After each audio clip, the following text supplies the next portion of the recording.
Welcome back to the GCN Racing News Show. It may only be mid-January, but we've had a packed week of racing already. The Santos Women's Tour in Australia, the People's Choice Classic, which kicked off the pro men's season. But first, we're going to hit the mud. This weekend saw a whole host of cyclocross national championships taking place, and we're starting off with the good old US of A. Stephen Hyde took his second consecutive title there in Reno, Nevada after a thrilling battle with friend of the channel Jeremy Powers. In the women's, it was a case of youth versus experience. 22-year-old Ellen Noble, famed not just for her bunny hopping skills, but also her raw talent, against Katie Compton, 17 years her senior. In the end, experience won. Compton, quite incredibly, now has 14 national cyclocross titles, which is won consecutively. That is an almighty achievement, so our rider of the week this week has to be Katie Compton. With Noble though just 7 seconds behind, you do wonder whether this year was the end of a Compton era. Time will tell. It was business as usual over in Belgium, no surprises there, as Wout van Aert took his third elite title, and it was the 9th successive title for Sanne Cant. Mathieu van der Poel won a 4th consecutive Dutch elite title at the age of just 22. That amount of talent is basically just annoying, isn't it? Lucinda Brand proved once and for all that she's a fantastic all-rounder. The former national road champion and the winner of this year's Omloop Het Nieuwsblad took her first national cyclocross title, albeit in the absence of Marianne Vos. It was also no surprise to see Pauline Ferran Provo take a convincing win in France. She was 1 minute and 20 seconds ahead of the next best in a short 39-minute race, whilst in the men's, Steve Chanel got the better of veteran 8-time champion Francis Mouret. To put things into perspective, Mouret is my age, although he does look younger and he's quite a lot fitter. Chanel himself is a very experienced rider though, and at 33, he's taken his first elite national cyclocross title. An emotional win which saw him in floods of tears after the finish line, so well done to you, Steve. Here in the UK, mountain biker Grant Ferguson took his first elite national title ahead of 5-time winner Ian Field, with Liam Colleen in third. And based on a recent Western Cyclocross League and his proximity to Colleen, Cy Richardson claims that he would have been 5th at the national championships, although I'm not sure I quite believe that. Anyway, one rider who could probably lay claim to a decent position in that elite race is young Tom Pitcock. He took his first under-23 title, lapping quicker than the elite men. Meanwhile, Helen Wyman added a 10th jersey to her collection. As expected, the crowd got to enjoy a close and very exciting battle with Nikki Bramia, who's the only other woman to have won the title in the last 12 years. With Wyman only able to shake off her rival on the closing lap of the race, it was thrilling to the end.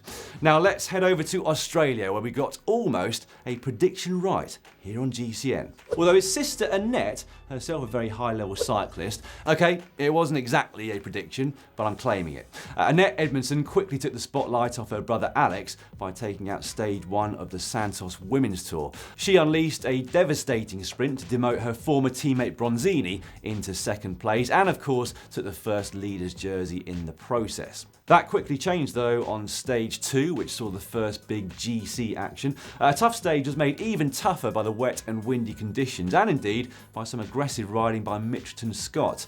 With the finish up Mingler's Hill to boot, there were some quite substantial time gaps by the end of that stage. Time trial ace Katrin Garfoot underlined her pinging form right now, leaving in her wake a trio of Mitchelton Scott riders led in by Lucy Kennedy. Australia's biggest pro team though put a frustrating couple of days firmly behind them on day 3. Some fine teamwork allowed them to isolate the race leader Garfoot, who was forced to chase any dangerous breakaways and moves by herself. Despite her form, she couldn't cover everything, and taking advantage of that was Amanda Spratt. She rode away to the stage win and a comfortable lead in the general classification. And in fact, from that point onwards, with only a criterium left to go, the overall result was never really in doubt. Chloe Hosking won that final stage, Spratt the final ochre jersey for the 2nd year in succession. Before we finish, we want to say a big get well soon to both Rebecca Wysack and Macy Stewart. Both of them were involved in some very nasty looking crashes at the Women's Tour last week. And finally, kicking off the men's season proper was the People's Choice Classic Criterium down in Adelaide, the traditional prelude to the Tour Down Under, which is on this week. As the saying goes, start as you mean to go on. That is exactly what Peter Sagan has done in 2018. One race, one win, sprinting across the line in front of Andre Greipel and Caleb Ewan, no less. Right, that's the race wrap-up done, but before we leave you, let's take a look at the results of last week's poll. Should Jason Christie have lost his national title in New Zealand after flipping the bird to his competitors behind? 64% of you said no. Thanks to all of you who voted, and indeed thanks for all your comments under last week's show as well. We've read them all and we've taken your feedback on board. Coming up next week, it's going to be another busy one. We've of course seen a glimpse of the men's pro peloton already, but the World Tour kicks off on the streets of Adelaide this week with the Santos Tour Down Under. Reigning champion Richie Porte will be joined at BMC Racing by both Rowan Dennis and Simon Gerrans. Between the three of them, they've actually won the race 6 times. We'll no doubt also see a rematch or two of the sprinters as well. In fact, let us know how many of the 6 stages you think Peter Sagan will win by taking our poll, which you can find at the top of the screen now.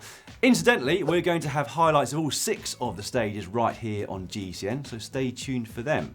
And another heads up, our tech man John Cannings is in Adelaide right now getting all the juicy 2018 bikes and equipment from the Pro Peloton, so make sure you keep an eye on the brand new GCN Tech channel this week. Meanwhile, in Argentina, Fernando Gaviria will line up at the Tour de San Juan Internacional, along with some other star names that include a certain Vincenzo Nibali.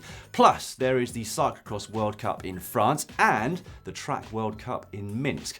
It's going to be a packed show, so make sure that you don't miss it.